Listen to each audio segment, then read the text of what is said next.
नमस्कार दोस्तों, सत्र में आपका स्वागत है। इस सत्र में हम यूनिफाइड दर्पण एंड्रॉयड एप्लीकेशन के तहत होम स्क्रीन यूटिलिटीज़ में उपलब्ध विकल्पों के बारे में चर्चा करने जा रहे हैं।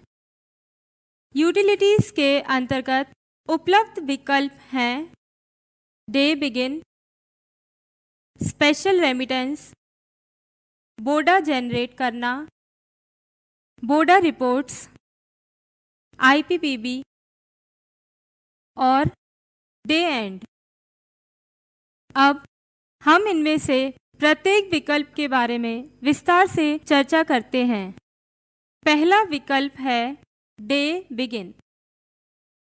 दर्पण एप्लीकेशन मॉड्यूल तक पहुंचने के लिए डे बिगिन करना आवश्यक है। ये करने का तरीका इस प्रकार है। पहले डे बिगिन आइकन पर क्लिक करें। अगला डे बिगिन का एक पुष्टिकरण संदेश यानी क्या आप डे बिगिन करना चाहते हैं प्रदर्शित होगा और हाँ पर क्लिक करें और अगले संदेश की तारीख में समय दिखाया जाएगा और डे बिगिन सफलतापूर्वक हो जाएगा। अगला कदम है जारी रखने के लिए ओके पर क्लिक करें। ध्यान दें, डे बिगिन किए बिना ऐप किसी भी संचालन की अनुमति नहीं देगा। यदि उपयोगकर्ता किसी अकाउंटेबल आर्टिकल की बुकिंग करने का प्रयास करता है तो एरर संदेश पॉपअप होगा। आर्टिकल बुकिंग जारी रखने के लिए डे बिगिन करें। इसलिए प्रत्येक कार्य दिवस पर ऐप पर डे बिगिन करना अनिवार्य है। दोस्तों, अब हम दूसरे विकल्प पर गौर करेंगे जो है स्पेशल रेमिटेंस। इस विकल्प का उपयोग VPN द्वारा किसी भी समय अकाउंट्स ऑफिस से अतिरिक्त नकद का अनुरोध करने के लिए किया जा सकता है। इसकी प्रक्रिया इस प्रकार है। पहले क्रिएट रिक्वेस्ट पर क्लिक करें, फिर अकाउंट्स ऑफिस से अनुरोध की जाने वाली राशि दर्ज करें। अगला सबमिट विकल्प पर क्लिक करें, फिर पुष्टिकरण संदेश विशेष प्रेषण अनुरोध सफलतापूर्वक उत्पन्न हुआ स्क्रीन पर प्रदर्शित होगा। अंत में जारी रखने के लिए ओके पर क्लिक करें। अगले चरण में विशेष प्रेषण लेनदेन की स्थिति यानी स्टेटस प्राप्त की जा सकती है।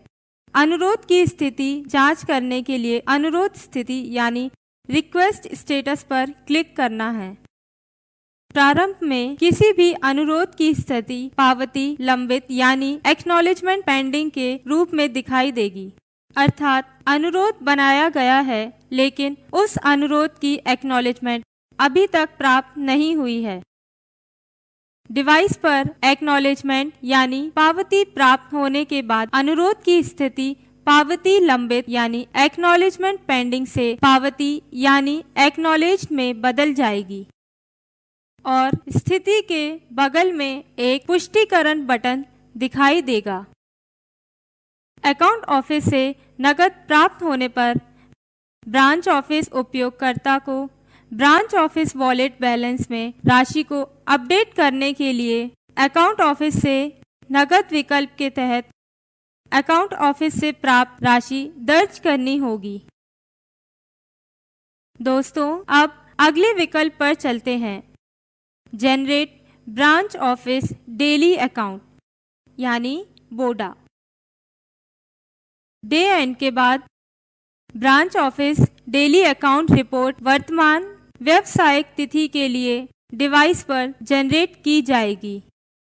इसके लिए जनरेट बोडा ऑप्शन पर क्लिक करना है। अगली स्क्रीन में सिस्टम ब्रांच ऑफिस में उपलब्ध शेष राशि और ब्रांच ऑफिस की अधिकतम स्वीकृत सीमा का विवरण दिखाएगा। अकाउंट ऑफिस के नकद कॉलम में अकाउंट ऑफिस को भेजी जाने वाली वास्तविक राशि दर्ज करें।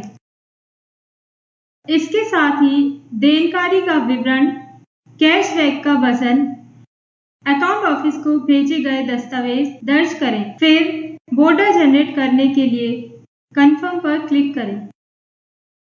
यदि कोई राशि अधिक पाई जाती है तो सिस्टम संदेश को पॉपअप करेगा, फिर जारी रखने के लिए ओके पर क्लिक करें।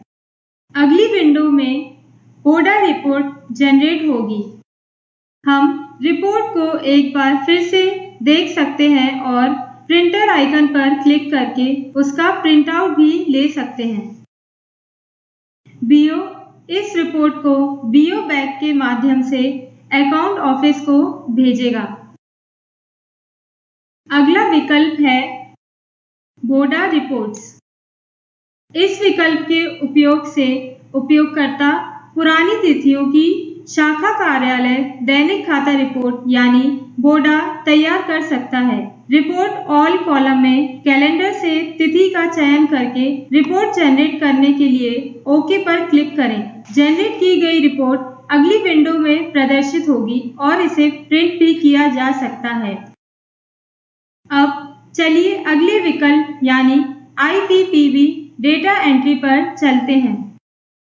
दोस्तों, अभी तक IPPB और दर्पण एप्लीकेशन एकीकृत यानी इंटीग्रेट नहीं है और IPPB जमा और निकासी की राशि को बोर्डा में शामिल करने के लिए IPPB डेटा एंट्री विकल्प का उपयोग करके राशि को मैन्युअल रूप से दर्ज करना होता है। यूजर को तारीख का चयन करना होगा, फिर IPPB लेन देन विवरण दर्ज करने के लिए खोज बटन पर क्लिक करके आवश्यक फील्ड प्राप्त करनी होगी। IPPB लेन देन विवरण जैसे कि जमा की संख्या, कुल जमा राशि, निकासी की संख्या और कुल निकासी राशि IPPB के लेन देन के आधार पर ही दर्ज की जानी चाहिए। फिर सबमिट पर क्लिक करें। यह दिन के हिसाब से हुए लेन देन को दिखाएगा। यूटिलिटीज स्क्रीन के तहत उपलब्ध अगला और अंतिम विकल्प है डे एंड। दोस्तों, वर्तमान व्यावसायिक तिथि के लिए डे एंड करना आवश्यक होता है, तभी बोर्डा रिपोर्ट तैयार की जा सकती है। डे एंड विकल्प का चयन करें और उस पर क्लिक करें। सिस्टम क्या आप डे एंड करना चाहते हैं संदेश को पॉपअप करेगा। हाँ पर क्लिक करें और यह एक और संदेश पॉपअप करेगा। डे एंड सफलतापूर्वक दिनांक और समय के साथ हुआ है। डे एंड प्रक्रिया को पूरा करने के लिए ओके पर क्लिक करें। डे एंड होने के बाद बोर्डा रिपोर्ट उत्पन्न हो जाएंगी। दोस्तों, मुझे उम्मीद है कि आप सभी होम स्क्रीन यूटिलिटीज के तहत उपलब्ध विभिन्न विकल्पों और यूनिफाइड दर्पण एंड्रॉइड एप्लीकेशंस के तहत उनके उपयोगों के बारे में समझ गए होंगे। इसी के साथ आइए इस सत्र को समाप्त करते हैं। वीडियो देखने के लिए आपका धन्यवाद।